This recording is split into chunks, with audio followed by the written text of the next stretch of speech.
নন্দিনী এবার অপূর্বর সাথে রাগারাগি করে বিয়ের ব্যাপারটি ক্যান্সেল করে দেবে আগামী পর্বে। বিস্তারিত জানতে সম্পূর্ণ ভিডিওটি দেখতে থাকুন।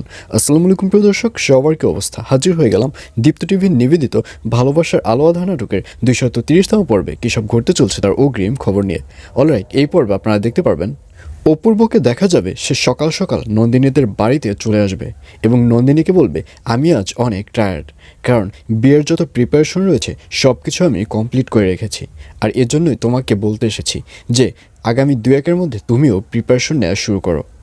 আর এই কথা শুনে নন্দিনী বলবে, আসলে আমার মন মানসিকতা একটু খারাপ রয়েছে, এই ব্যাপারে আমি কিছুদিন পরে একটু ভাবতে চাই।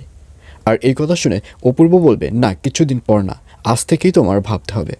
তখন নন্দিনী বলবে, আচ্ছা ঠিক আছে, আপনি বসেন, আমি খাবার রেডি করছি।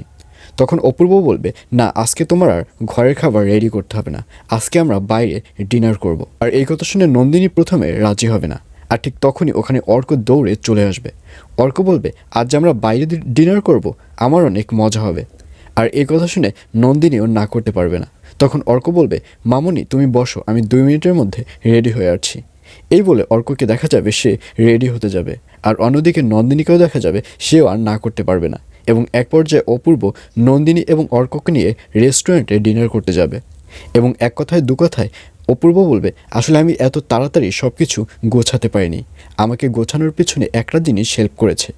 এই বলে একটা ডায়েরি বের করবে অপূর্ব, আর ওটি দেখে নন্দিনী বলবে, এটা আবার কি? তখন অপূর্ব বলবে, এটা হচ্ছে একটা ডায়েরি, আর এই ডায়েরিটা আমার নয়, এই ডায়েরিটা রাইসে আমাকে দিয়েছে।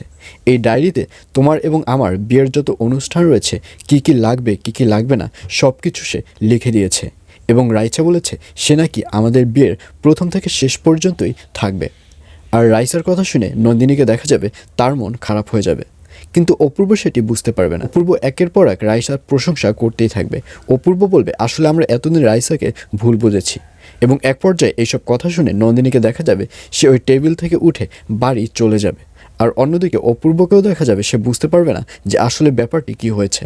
আর অন্যদিকে ইমনকে দেখা যাবে সে রাত করে বাড়ি ফিরবে এবং সে মদ খেয়ে ফিরবে, আর এই ব্যাপারটি দেখে ফেলবে আরজু এবং আরজুর বোন। তখন আরজু ইমনকে নিয়ে অনেক টিকপাক দিবে, সে বাড়ির সকল মানুষ এক করবে। তখন আরজুর বোন বলবে, আপু তুই এগুলো কী করছিস, সবাইকে ডাকার কী প্রয়োজন রয়েছে? তখন আরজু বলবে, অবশ্যই প্রয়োজন রয়েছে, ইমন কিভাবে মদ খেয়ে বাড়ি ফিরছে এটা তার বাবা মার দেখতে হবে না? এই বলে আরজুকে দেখা যাবে সে ডাকাডাকি করে সবাইকে এক করবে, এবং ইমনের বাবা মা ইমনকে দেখে অনেক ছিছি করবে। আর এছাড়াও থাকবে আশ্চর্য সকল ঘটনা। সুতরাং সবাইকে ভালোবাসার আলো আঁধা নাটকের আগামী পর্ব দেখার আমন্ত্রণ রইল।